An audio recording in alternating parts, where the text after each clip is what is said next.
ललिता के पास से लौटकर उस दिन विनय के मन में एक शक रह रहकर कांटे सा चुभने लगा। वह सोचने लगा, परेश बाबू के घर में मेरा आना जाना किसी को अच्छा लगता है या नहीं।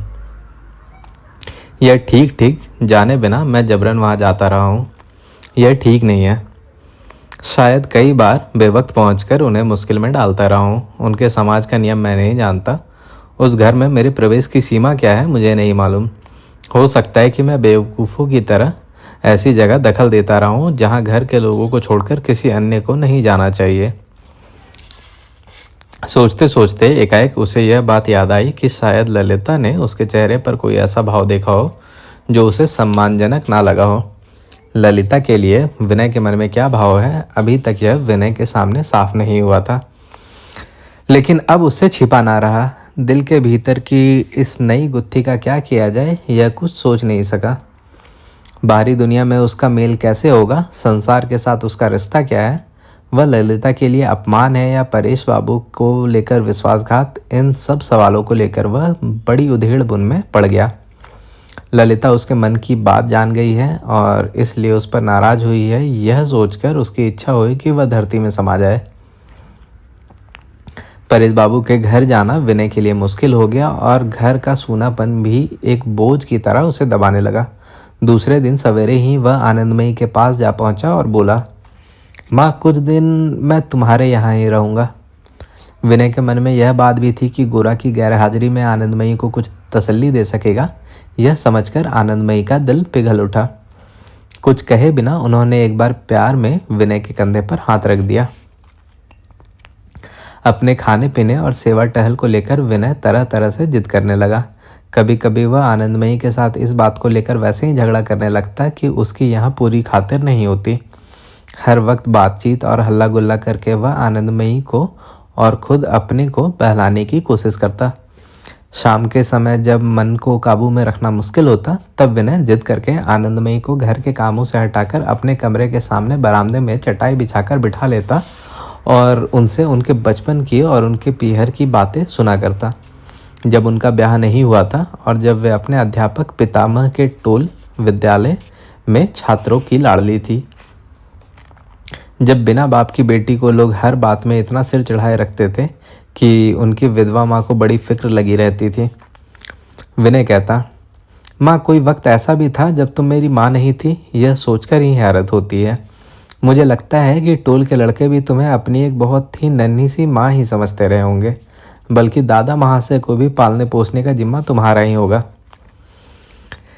एक दिन शाम को चटाई पर आनंदमयी के फैले हुए पैरों के पास सिर रखते हुए विनय बोला, माँ, जी चाहता है अपनी सारी विद्या बुद्धि ईश्वर को लौटाकर फिर नन्हा बच्चा बनकर तुम्हारी गोद में आसरा पाऊं।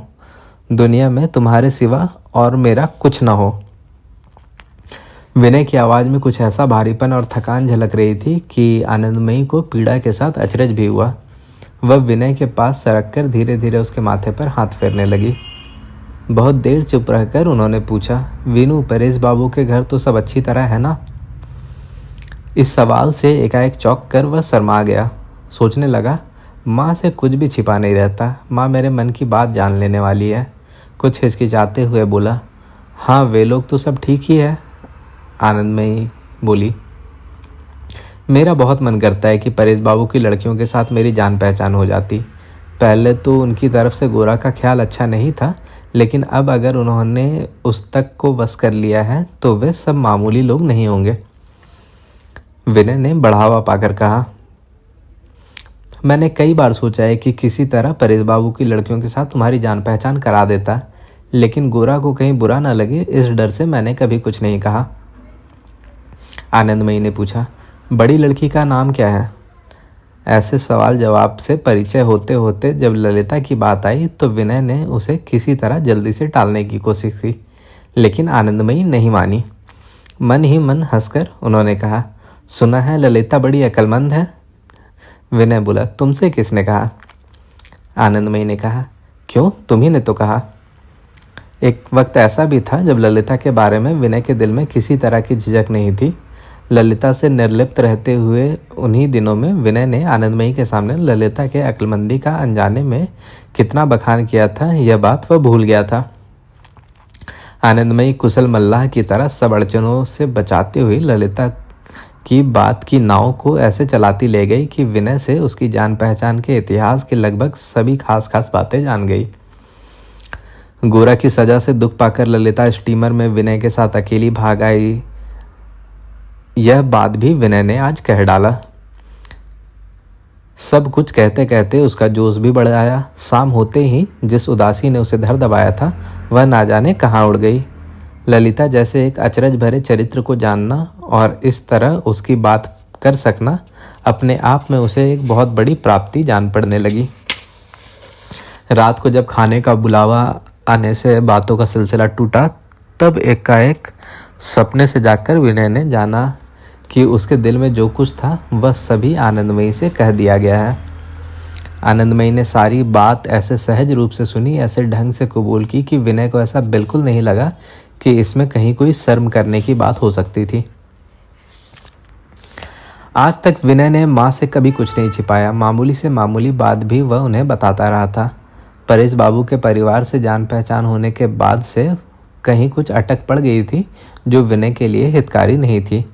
आज ललिता के बारे में उसके दिल की बात तेज नज़र वाली आनंदमयी के सामने इस तरह निकल आई है। यह सोचकर विनय का मन खिल उठा। माँ के सामने अपनी ज़िंदगी के इस पहलू का पूरी तरह खुलासा किए बिना उसका दिल किसी तरह भी बिल्कुल साफ ना हो पाता। उसमें कहीं कुछ मैल रह ही जाता। रात को आनंदमयी काफ़ी देर तक इन्हीं बातों को लेकर मन ही मन सोचती रही। गोरा की ज़िंदगी में जो गुत्थी बराबर उलझती ही जा रही थी, शायद उसका कोई हल परेश बाबू के घर में मिल सकेगा। यह समझकर उन्होंने तय किया कि जैसे भी हो उन लड़कियों से एक बार मिलना ही होगा। महिम और उनके घर के लोग यही मानकर चल रहे थे कि शशिमुखी के साथ विनय का ब्याह एक तरह से पक्का हो गया है। शशिमुखी तो अब विनय के सामने आती भी नहीं थी। शशिमुखी की माँ से विनय की जान पहचान करीब करीब नहीं थी। ऐसा नहीं था कि वह स्वभाव से लजाती हो, लेकिन उनकी आदत हर बात को छिपा कर रखने की थी। उनके कमरे का दरवाज़ा बराबर बंद रहता था। पति को छोड़कर सभी कुछ वे ताले में बंद रखती थी। पति को भी बहुत खुली छूट मिलती हो ऐसा नहीं कहा जा सकता था। पत्नी की नज़रों के दायरे में उनकी हरकत बिल्कुल सोची समझी थी और उनकी आज़ादी के इलाके का घेरा बहुत ही तंग था। सब कुछ इस तरह बांध घेर कर रखने की उनकी आदत की वजह से शशिमुखी की माँ लक्ष्मणी की दुनिया पूरी तरह उनके बस में थी। बाहर के आदमी का भीतर आना या भीतर के आदमी का बाहर जाना एक मुश्किल काम था। यहाँ तक कि लक्ष्मणी के महल में गोरा की भी नहीं चलती थी। इस राज्य के बंदोबस्त में सारी बातें तय थी, क्योंकि यहाँ कानून बनाने वाली भी लक्ष्मणी थी और निचली अदालत से लेकर ऊंची अदालत तक की लक्ष्मणी ही। एग्जीक्यूटिव और जुडिशियल का फ़र्क तो नहीं था, लेजिस्लेटिव भी उसी के साथ मिला हुआ था। बाहर के लोगों के साथ बर्ताव में महिम बड़े सख्त जान पड़ते थे, लेकिन लक्ष्मणी के इलाके में उन्हें अपनी चलाने की कोई गुंजाइश नहीं होती थी, छोटी छोटी बातों में भी नहीं। लक्ष्मणी ने विनय को आड़ से देख रखा था और पसंद भी किया था। महिम विनय को बचपन से ही गोरा के मित्र के रूप में देखने के इतने आदी हो गए थे कि शायद दिन रात की जान पहचान की वजह से ही उन्होंने विनय को कभी अपनी लड़की के भावी वर के रूप में नहीं देखा। लक्ष्मणी ने जब उनको विनय की ओर इशारा किया तब धर्म पत्नी की अक्ल लेकर उनकी श्रद्धा बढ़ गई। लक्ष्मणी ने पक्के तौर पर तय कर लिया कि विनय के साथ ही उनकी लड़की का ब्याह होगा।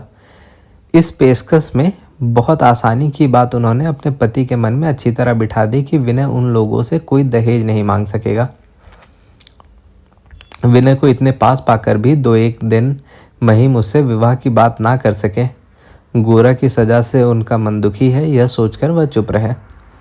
आज रविवार था। घरवाली ने महिम का दिन के सोने का साप्ताहिक क्रम पूरा न होने दिया। विनय बंकिम बाबू के नव प्रकाशित बंग दर्शन का नया अंक लेकर आनंदमयी को सुना रहा था कि हाथ में पान का डब्बा लिए हुए पहुंचकर महिम धीरे धीरे तख्तपोश पर बैठ गए।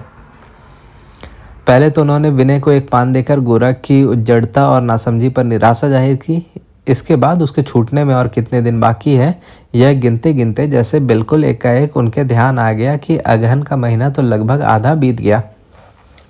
वे बोले, विनय, तुमने जो कहा था कि तुम्हारे वंश में अगहन के माह में ब्याह वर्जित है, यह बिल्कुल बेकार की बात है। अव्वल तो पोथी पत्रे में हर बात में मनाही के सिवा कुछ मिलता ही नहीं। उस पर अगर घर में ही अपना शास्त्र पढ़ते रहोगे तो खानदान चलेगा कैसे? विनय की परेशानी देखकर आनंदमयी बोली, शशिमुखी को विनय छुटपन से ही देखता आ रहा है। उससे ब्याह करने की बात उसे ठीक नहीं लगती, इसलिए अगहन का बहाना लिए बैठा है। महिम बोले, यह बात तो शुरू में ही बोल देनी चाहिए थी। आनंदमयी ने कहा, अपना मन पहचानने में भी तो देर लगती है। लेकिन महिम, दुल्हों की क्या कमी है? गोरा लौट आए, वह तो बहुत सारे अच्छे लड़कों को जानता है, किसी एक को ठीक कर देगा। महिम ने मुंह बनाते हुए कहा, हूँ। थोड़ी देर चुप रहकर फिर बोले, माँ, तुम ही अगर विनय का मन ना फेर देती, वह इससे कोई ऐतराज ना करता। विनय सकपकाकर कुछ कहने वाला था, लेकिन आनंदमयी ने उसे रोकते हुए कहा, तो सच बात ही कहूँ महिम, मैं उसे बढ़ावा नहीं दे सकी। विनय लड़का है, हो सकता है कि बिना समझे बूझे ऐसा कोई काम कर भी बैठता, लेकिन आगे चलकर उसका नतीजा अच्छा नहीं होता। आनंदमयी ने विनय को आड़ में लेकर महिम के गुस्से की चोट अपने ऊपर ले ली है, यह समझकर विनय अपनी कमजोरी पर शर्मा गया। वह अपना इनकार साफ साफ बताने को तैयार हो रहा था कि महिम और न रुककर मन ही मन यह कहते हुए उठकर चले गए कि सौतेली माँ कभी अपनी नहीं होती। महिम ऐसा सोच सकता है कि सौतेली माँ होने के नाते वह दुनिया की कचहरी में हमेशा के लिए मुजरिम के दर्जे में रख दी गई है। आनंदमयी यह बात जानती थी, लेकिन लोग क्या कहेंगे या सोचेंगे, इस बात का विचार रखकर चलने की आदत उनकी नहीं थी। जिस दिन से उन्होंने गोरा को गोद लिया था, तभी से उनकी प्रकृति लोगों के प्रति व्यवहार और उनके विचार से बिल्कुल आज़ाद हो गई थी। उस दिन से वे ऐसी बहुत सी बातें करती आ रही थी जिनके लिए लोग उनकी बुराई ही करते।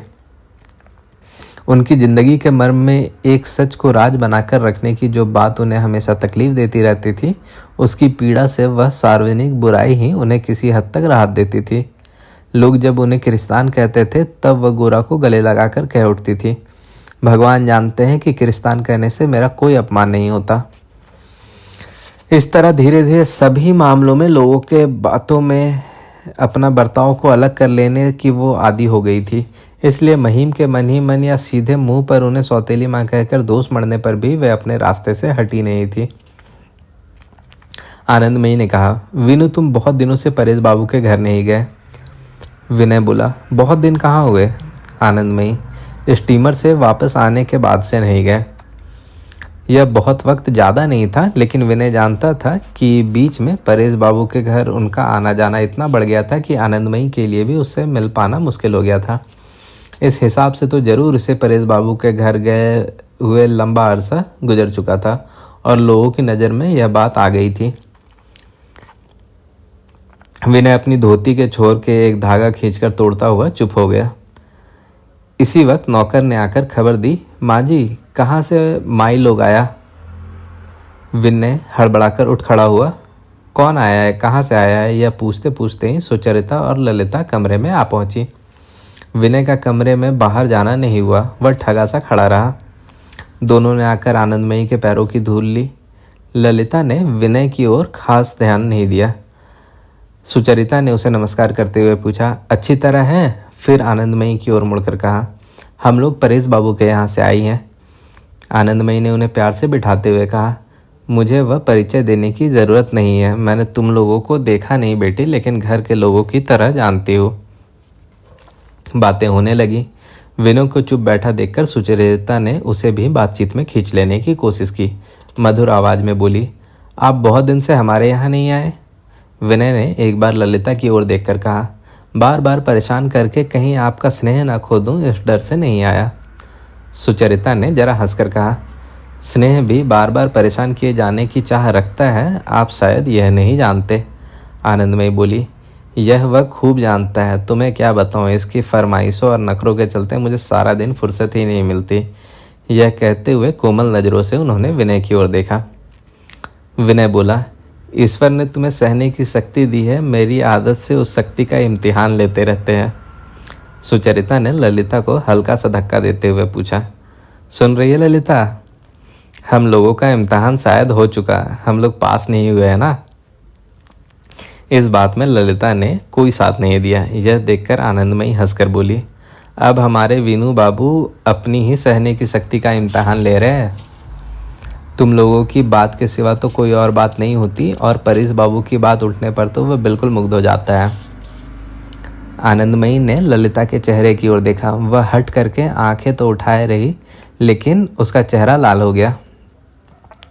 आनंदमयी ने कहा, तुम्हारे पिता की ओर से वह ना जाने कितने लोगों से झगड़ा कर चुका है। उसके साथ वे लोग तो उसे ब्रह्म कहकर जात बाहर करने का सोच रहे हैं। वीनू, इतना घबराने से काम नहीं चलेगा बेटा, सच बात ही तो कह रही हूँ, और इसमें झेपने भी तो कोई बात नहीं है। तुम क्या कहती हो बेटी?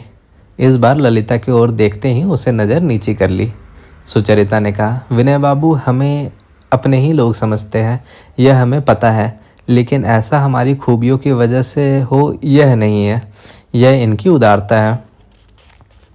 आनंदमयी बोली, यह तो मैं नहीं मानती, इसे तो छुटपन से ही देखती आ रही हूँ। इतने दिन तो इसका दोस्त एक मेरा गोरा ही था, यहाँ तक कि मैंने तो देखा है अपने साथ के लोगों से भी उसका मेलजोल नहीं होता, लेकिन तुम लोगों से 2 दिन की जान पहचान में ही वह ऐसा हो गया है कि हमें ही इसका पता नहीं चलता। मैंने तो सोचा था इसके लिए तुम लोगों से झगड़ूंगी, लेकिन अब देख रही हूँ कि मुझे भी उसके दल में ही शामिल हो जाना होगा। तुमसे सभी को हार माननी होगी। यह कहते कहते आनंदमयी ने एक बार ललिता और एक बार सुचरिता को थोड़ी छूकर अपनी उंगलियां चूम ली। विनय का बुरा हाल देखकर सुचरिता ने दया करके कहा, विनय बाबू, बाबा भी आया है, बाहर के कमरे में कृष्णदयाल बाबू से बातें कर रहे हैं। यह सुनते ही विनय जल्दी से बाहर चला गया। तब आनंदमयी गोरा और विनय की बेजोड़ दोस्ती की चर्चा करने लगी। दोनों श्रोता उदासीन नहीं है, यह समझने में उन्हें देर न लगी। आनंदमयी जिंदगी भर इन्हीं दोनों लड़कों को मातृस्नेह का सब कुछ सौंपकर पूछती रही है। दुनिया में इनसे बढ़कर उनका कोई नहीं रहा है। छोटी लड़की जैसे पूजा के शिवलिंग बनाती है, उसी तरह उन्होंने इन दोनों को अपने हाथों से गढ़ा है जरूर, लेकिन इन दोनों को उनकी पूरी पूजा भक्ति मिलती रहती है। आनंदमयी के मुंह से उनकी गोद में इन 2 देवताओं की कहानी प्यार के रस में ऐसी डूबी हुई थी कि सुचरिता और ललिता सुनते नहीं अगाती थी। गोरा और विनय के प्रति उनमें श्रद्धा कम नहीं थी, लेकिन आनंदमयी जैसी माँ के ऐसे प्यार के द्वारा जैसे दोनों में से एक नई और ख़ास पहचान हुई। अब आज आनंदमयी से जान पहचान हो जाने पर मजिस्ट्रेट को लेकर ललिता का गुस्सा जैसे और बढ़ गया। ललिता के मुंह से गुस्से की बात सुनकर आनंदमयी हंस दी। बोली, बेटा गोरा आज जेल में है, यह बात मुझे कितना दर्द दे रही है यह ईश्वर ही जानते हैं, लेकिन साहब पर मैं गुस्सा नहीं कर सकी। मैं गोरा को जानती हूँ, वह जिसे ठीक समझता है उसके आगे कायदा कानून कुछ नहीं मानता। जब नहीं मानता तो विचारक उसे जेल भेजेंगे ही, इसके लिए उन्हें क्यों कसूरवार ठहराया जाए। गोरा की जिम्मेदारी गोरा ने निभाई, उनकी जिम्मेदारी वे निभाएंगे। इसमें जिनको दुख मिलेगा उसको मिलेगा ही। मेरे गोरा की चिट्ठी पढ़कर देखो तो समझ सकोगी बिटिया कि वह दुख में नहीं डरा, किसी पर बेकार नाराज भी नहीं है। किसी बात का क्या अंजाम होगा सब समझ बूझ कर ही आगे बढ़ा। यह कहकर गोरा का बड़ा संभाल कर रखा हुआ खत बक्स से निकाल कर उन्होंने सुचरिता को दिया। बोली, बेटी जोर जोर से पढ़ो ताकि मैं और एक बार सुनूं। गोरा का खत पढ़ लिए जाने पर तीनों थोड़ी देर चुप ही रही। आनंदमयी ने आंचल से आंसू पोंछे। उनकी आंखों में जो आंसू थे उनमें केवल माँ के दिल का दर्द ही नहीं था, उसके साथ खुशी और अभिमान भी मिला हुआ था। उनका गोरा क्या मामूली गोरा है, उसने तो सारा जुर्म कबूल करके जेल की तकलीफ जानबूझकर अपने कंधों पर ओढ़ ली है। उसकी इस तकलीफ के लिए किसी से कोई झगड़ा करने की ज़रूरत नहीं है। गोरा धीरज से उसे सह रहा है और आनंदमयी भी सह लेगी। ललिता चौंक कर आनंदमयी के चेहरे की ओर देखती रही। ललिता के मन पर ब्रह्म परिवार का बहुत ज़बरदस्त संस्कार था। जिन औरतों को नए ढंग से शिक्षा नहीं मिली और जिन्हें वह हिंदू घर की औरतें कहकर जानती थी, उनको लेकर ललिता के दिल में इज्जत नहीं थी। बचपन से ही वरदा सुंदरी लड़कियों से कोई कसूर हो जाने पर उन्हें कहती, हिंदू घर की लड़कियों की तरह ऐसे काम नहीं करते। ऐसी बात सुनकर उस कसूर के लिए शर्मिंदा होकर ललिता बराबर सिर झुका लेती रही है। आनंदमयी के मुंह से ये बातें सुनकर उसका दिल बार बार अचरज से भर रहा था। जितना बल उतनी ही शांति और उतना ही अद्भुत रूप से गलत सही समझने का सद्विवेक। उत्साह की बाढ़ में ललिता अपने को आनंदमयी के सामने बहुत ही नाचीज मान रही थी। उसका मन अंदर ही अंदर बहुत बौखलाया हुआ था, इसलिए वह विनय के चेहरे की ओर ना देखती थी और ना उससे बोली ही थी। लेकिन आनंदमयी के प्यार, करुणा और शांतिपूर्ण चेहरे की ओर देखकर उसके मन के अंदर की बगावत का जोश ठंडा पड़ गया और चारों ओर के लोगों से उसका लगाव सहज हो गया। ललिता ने आनंदमयी से कहा, गौर बाबू में इतनी शक्ति कहाँ से आई है, यह आज आपको देखकर समझ में आ रहा है। आनंदमयी ने कहा, तब ठीक नहीं समझी। गोरा अगर मेरे मामूली लड़के जैसा होता तो मैं कहाँ से बल पाती, तब क्या मैं उसका दुख ऐसे सह सकती। ललिता का मन आज क्यों इतना अकुला उठा था, उसका थोड़ा इतिहास जान लेना जरूरी है। कुछ दिन से रोज सवेरे बिस्तर से उठते ही पहली बात ललिता के मन में यही आती रही है कि विनय बाबू आज नहीं आएंगे। फिर सारा दिन उसके लिए मन ने पल भर के लिए भी विनय बाबू के आने का इंतजार करना नहीं छोड़ा। हर पल उसे लगता रहा शायद विनय आया है, शायद वह ऊपर ना आकर निचले कमरे में परेश बाबू से बात कर रहा है। दिन में कितनी बार बेवजह वह एक कमरे से दूसरे कमरे में आती जाती रही है, जिसका कोई हिसाब नहीं है। आखिर में सारा दिन बीत जाने पर जब वह बिस्तर पर जा लेटती तब सोच ना पाती कि अपने मन का वह क्या करे। उसके अंदर रोना उमड़ता और छाती जैसे फटने लगती। साथ ही गुस्सा भी आता, लेकिन वह गुस्सा किस पर होता यह वह समझ ना पाती। शायद अपने ऊपर ही होता। वह बार बार सोचती, यह क्या हुआ, ऐसा कैसे चलेगा, किस तरह कोई रास्ता नहीं दिखाई देता, ऐसे कितने दिन रह सकूंगी।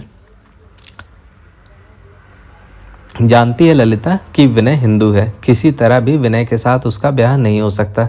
फिर भी अपने दिल को किसी तरह काबू में ना रख पाकर संकोच और डर से उसकी जान सूख रही थी। विनय के दिल में उसके लिए बेरुखी नहीं है, यह बात उसने समझ ली थी, लेकिन समझ लेने के बाद भी अपने दिल को काबू में रखना उसके लिए और मुश्किल हो गया था। इसलिए जब वह उतावली होकर विनय की बाट जोह रही थी तब साथ ही एक दहशत भी उसे लगी रहती थी कि कहीं विनय आ ही ना जाए। इसी तरह अपने साथ खींचतान करते करते आज आखिर उसके धीरज का बांध टूट गया था। उसने सोचा विनय के ना आने से ही उसके प्रण कितने बेकल है, एक बार उसे देख लेने से ही वह बेकल दूर हो जाएगी। सवेरे ही वह सतीश को पकड़कर अपने कमरे में ले गई। आजकल मौसी को पाकर सतीश अपने दोस्त की बात एक तरह से भूल ही गया था। ललिता ने उससे पूछा, विनय बाबू से तेरा झगड़ा हो गया है क्या? सतीश ने जोर जोर से इस अफवाह को बेबुनियाद बताया। ललिता बोली, बड़े आए तेरे दोस्त, तू ही तो हर वक्त विनय बाबू लगाए रहता है, वह तो मुड़कर तेरी ओर देखते भी नहीं। सतीश ने कहा, वाह, तुम्हारे कहने से ऐसा कभी हो ही नहीं सकता। घर के सबसे छोटे सतीश को अपना बड़प्पन साबित करने के लिए बार बार चीख चिल्लाकर काम लेना पड़ता है, लेकिन आज पक्का प्रमाण देने के लिए वह उसी समय दौड़ा हुआ विनय के घर गया। लौटकर बोला, वे तो घर पर नहीं है, इसलिए कैसे आते? ललिता ने पूछा, इतने दिन क्यों नहीं आए? इस पर ललिता ने जाकर सुचरिता से कहा, दीदी, हम लोगों को एक बार गौर बाबू की माँ के पास तो जाना चाहिए। सुचरिता ने कहा, लेकिन उनसे जान पहचान है ही नहीं। ललिता ने कहा, वाह, गौर बाबू के पिता तो बाबा के बचपन के दोस्त हैं। सुचरिता को भी याद आ गया, बोली, हाँ, यह बात तो है। ललिता बोली, तब गौर बाबू की माँ से जान पहचान करना क्या मुश्किल काम है। सुचरिता खुश हो उठी, बोली, भाई ललिता ठीक कह रही हो, तब तुम जाकर बाबा से पूछो। ललिता ने कहा, नहीं, मैं नहीं पूछूंगी, तुम जाकर पूछो। आखिर में सुचरिता ने ही परेश बाबू के पास जाकर बात शुरू की। उन्होंने कहा, ठीक ही तो है, हमारा पहले ही जाना वाजिब था। खाना खाने के बाद जाने की बात तय हो गई थी तो ललिता का मन विरोध करने लगा। ना जाने कहाँ से अभिमान और संदेह आकर उसे उल्टी तरफ खींचने लगी। उसने जाकर सुचरिता से कहा, दीदी, तुम बाबा के साथ जाओ, मैं नहीं जाऊंगी। सुचरिता ने कहा, यह कैसी बात हुई? तू नहीं जाएगी तो मैं अकेली नहीं जाऊंगी। बड़ी अच्छी लड़की है, तू चल, गड़बड़ मत कर। बहुत मनाने पर ललिता गई, लेकिन उसे लगा कि विनय के सामने वह हार गई है। विनय तो बड़ी आसानी से उसके घर ना आने की बात निभा गया और वह आज विनय को देखने दौड़ पड़ी है। अपनी इस हार के अपमान से उसे बहुत गुस्सा आ रहा था। विनय को वहां देख पाने की उम्मीद में ही उसने आनंदमयी के घर जाने की इतनी जिद की थी। इस बात को वह मन ही मन बिल्कुल नामंजूर करने की कोशिश करने लगी और अपने इस हट को सही साबित करने के लिए उसने ना विनय की ओर देखा, ना उसके नमस्कार का जवाब दिया और ना उससे कोई बात की। विनय ने सोचा ललिता ने उसके मन की छिपी बात ताड़ ली है, इसलिए वह उसकी ऐसी अनदेखी करके उसे टाल रही है। ललिता को उससे प्यार भी हो सकता है, ऐसा कयास करने लायक आत्मविश्वास उसमें नहीं था। विनय ने आकर झिझकते हुए दरवाजे के पास खड़े खड़े कहा, परेश बाबू अब घर आना चाहते हैं। उन्होंने जब सबको बता देने को कहा है। विनय ऐसे खड़ा हुआ था जिससे ललिता उसे देख ना सके। आनंदमयी ने कहा, यह कैसे हो सकता है? मुंह मीठा किए बिना कैसे चले जाएंगे? ज़्यादा देर नहीं होगी। विनय, तुम जरा यहाँ बैठो, मैं एक बार देख आऊँ। बाहर ही क्यों खड़े हो, कमरे में आकर बैठो।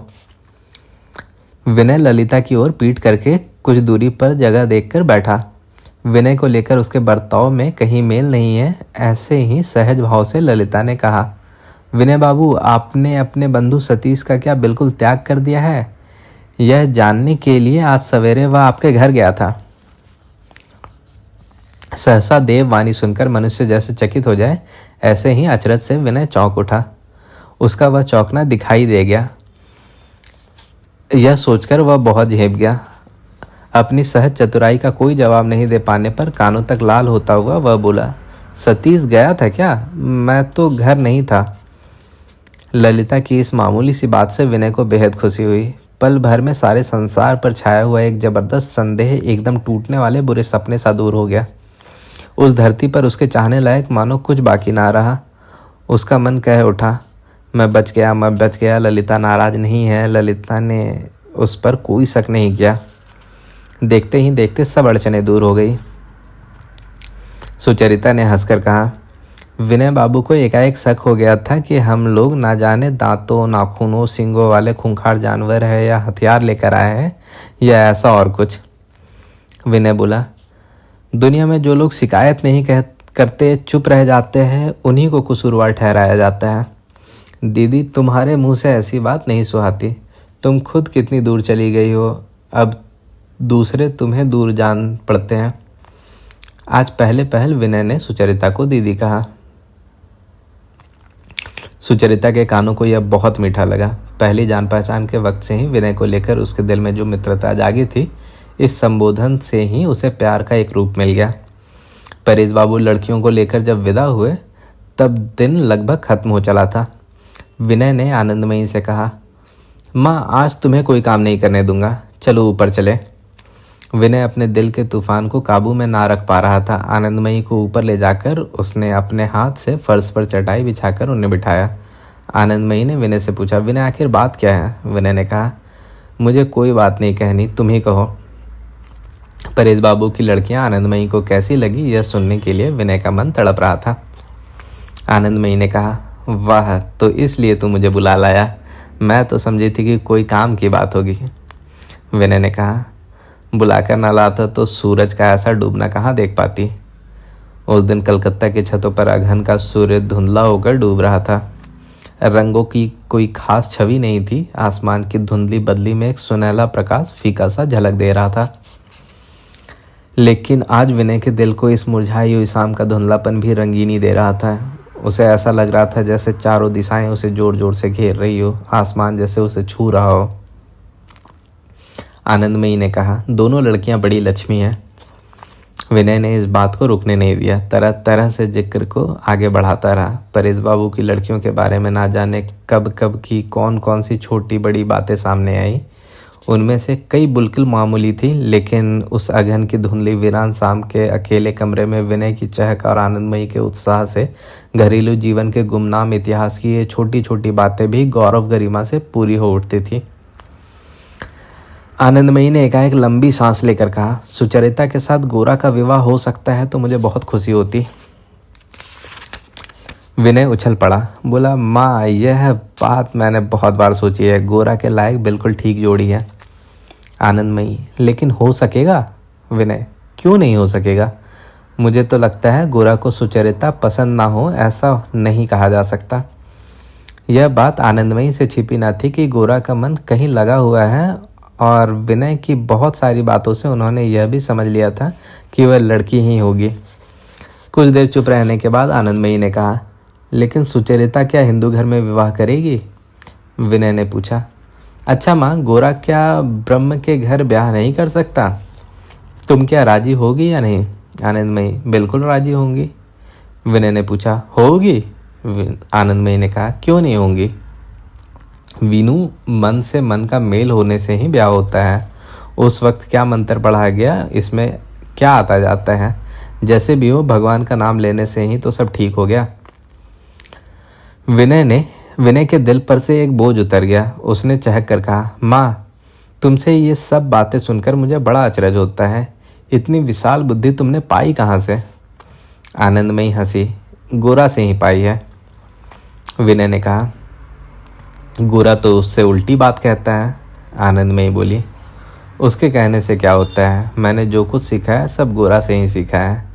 आदमी नाम की चीज़ कितना बड़ा सच है, और आदमी जिन चीज़ों को लेकर गुटबंदी करता है, लड़ता मरता है, वे सब कितनी झूठी। यह बात भगवान ने जिस दिन गोरा को मुझे दिया उसी दिन समझा दिया था। बेटा, ब्रह्म कौन है और हिंदू कौन है, मनुष्य के मन की तो कोई जात नहीं है। वही आकर भगवान सबको मिलाते हैं और खुद भी आ सकते हैं। उन्हें हटाकर मंत्र और मतवाद पर मिलने का जिम्मा छोड़ देने से ही थोड़े चलेगा। विनय ने आनंदमयी के पैरों की धूल लेकर कहा, माँ, तुम्हारी बात मुझे बहुत अच्छी लगी। मेरा आज का दिन सफल हुआ।